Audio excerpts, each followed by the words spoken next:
ایک خیمے سے ایک عجیب آواز آتی ہے کہ اے خدا، میری تو ایک کمسن بیٹی ہی ہے، ایک 4 سالہ بیٹی ہے اور ایک 6 ماہ کا بیٹا ہے، ایک 6 ماہ کا بچہ ہے کہ میں کس طرح اپنی قربانی پیش کروں۔ میرا دل کہتا ہے کہ علی اصغر نے کہا ہوگا کہ اے اماں، کہ آپ کیوں پریشان ہوتی ہیں کہ میں وہ قربانی ہوں کربلا کی کہ جب تمام سر نوک نیزہ پہ بلند کیے جائیں گے تو آپ کا وہ واحد بیٹا ہوگا، 6 ماہ کا تو پورا بدن ہی نوک نیزہ پہ بلند ہوگا۔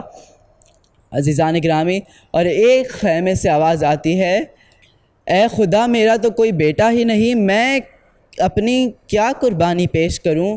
تو اس سے پہلے کہ امام حسین خود اس خیمے میں داخل ہوتے، جناب عباس ام کلثوم کے خیمے میں داخل ہوتے ہیں اور کہتے ہیں، اے آقا زادی، جب میں موجود ہوں تو آپ کو کس کی ضرورت؟ کل میں آپ کی نمائندگی کروں گا اور کل میں آپ کی طرف سے قربانی پیش کروں گا۔ عزیزان گرامی، بس عاشور کا دن ہے۔ صبح سے مولا حسین کے ساتھ جناب عباس کبھی ایک لاشا لے کے آتے ہیں تو کبھی دوسرا لاشا لے کے آتے ہیں، کبھی اون محمد کا لاشا لے کے آتے ہیں تو کہیں علی اکبر کا لاشا لے کے آتے ہیں۔ بس ایک دفعہ عباس کی بس ہو گئی اور عباس نے کہا، اے مولا، بس اب آپ اپنے عباس کو مرنے کی اجازت دے دیجئے۔ عزیزان گرامی، ایک دفعہ مولا حسین نے کہا، عباس، میں کہ کیوں کر آپ کو مرنے کی اجازت دے دوں؟ آپ تو میرے لشکر کے علمدار ہیں۔ تو مولا عباس نے ایک دفعہ دائیں جانب دیکھا، ایک دفعہ بائیں جانب دیکھا اور کہا کہ مولا، وہ لشکر ہی کہاں ہے کہ جس کا میں علمدار ہوں؟ عزیزان گرامی، میں قربان جاؤں اس بچی کے اوپر، اس 4 سالہ بچی کے اوپر کہ جو اسی وقت اپنے خیمے سے ایک سوکھی مشک لے کے آتی ہے، ان خیموں سے لے کے آتی ہے کہ جن سے بچوں کی العطش کی صدائیں بلند ہیں۔ عزیزان گرامی، بس وہ بچی آتی ہے اور اپنے بابا اور چچا سے کہتی ہے کہ بابا، کہ چچا، کہ امو جان، اس مشک میں تھوڑا سا پانی لا دیجئے کہ میرا بھائی علی اصغر کئی دنوں کا پیاسا ہے۔ عزیزان گرامی، بس عباس کو پانی لانے کی مہلت ملتی ہے، کہ عباس کو پانی لانے کی اجازت ملتی ہے۔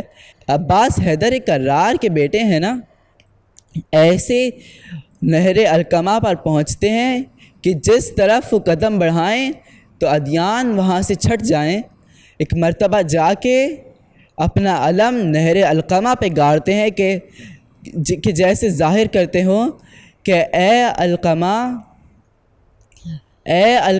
کہ میرے جو خیمے میں سب پیاسے ہیں، اگر مجھے اذن مل جاتا تو میں تجھے اٹھا کے خیموں تک لے جاتا۔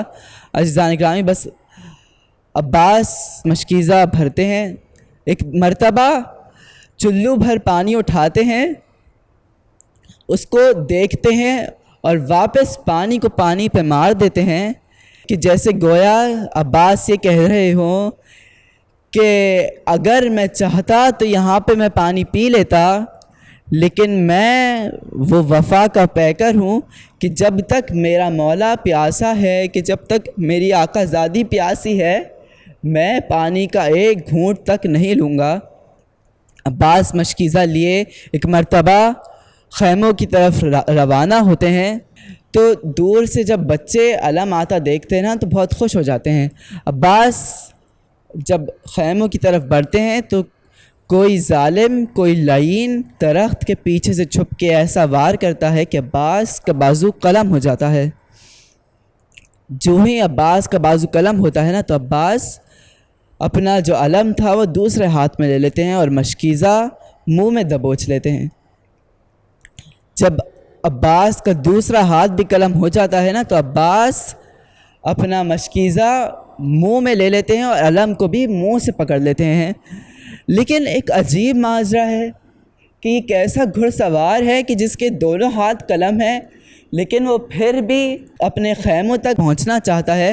تو ایک لعین کہتا ہے کہ جو مشکیزہ نظر آ رہا ہے نا اس پہ تیر مار دو کہ یہ مشکیزہ ہی عباس کی آس ہے۔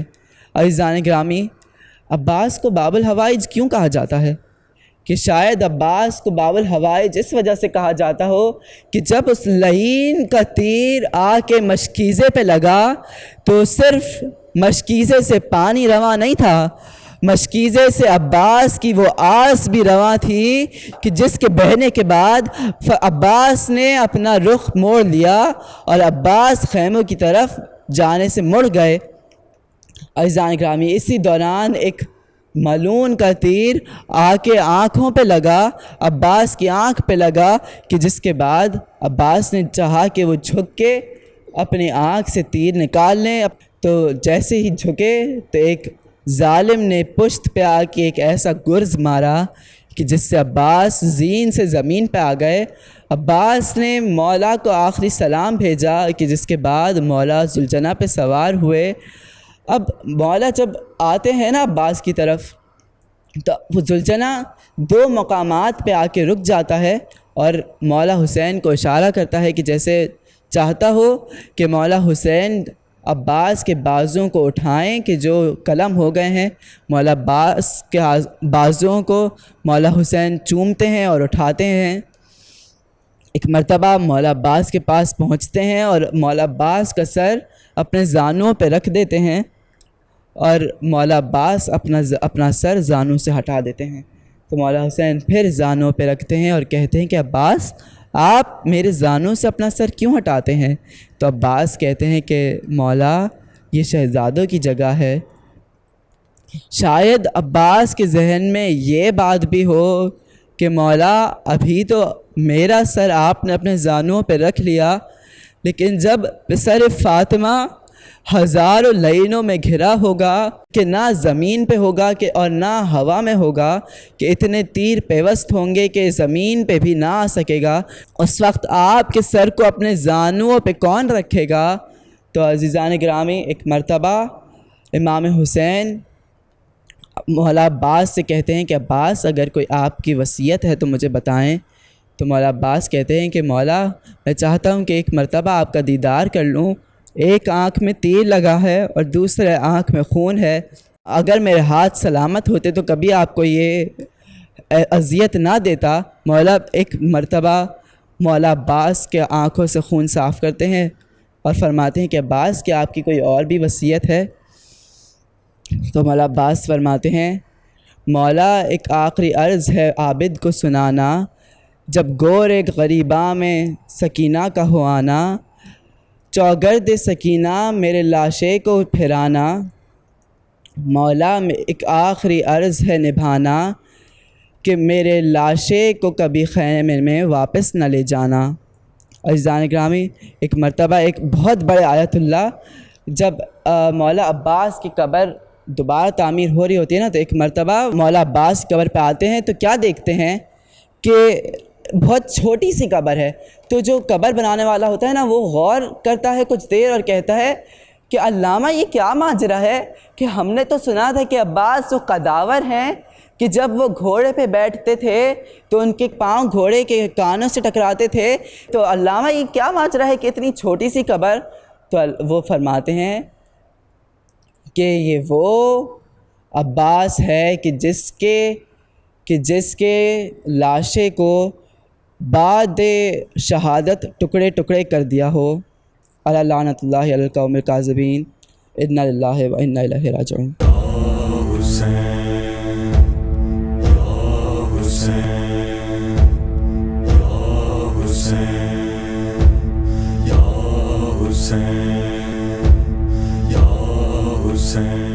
بول انٹرٹینمنٹ کے شوز دیکھنے کے لیے ہمارے چینل کو سبسکرائب کریں اور بیل آئیکن پر کلک کرنا نہ بھولیں۔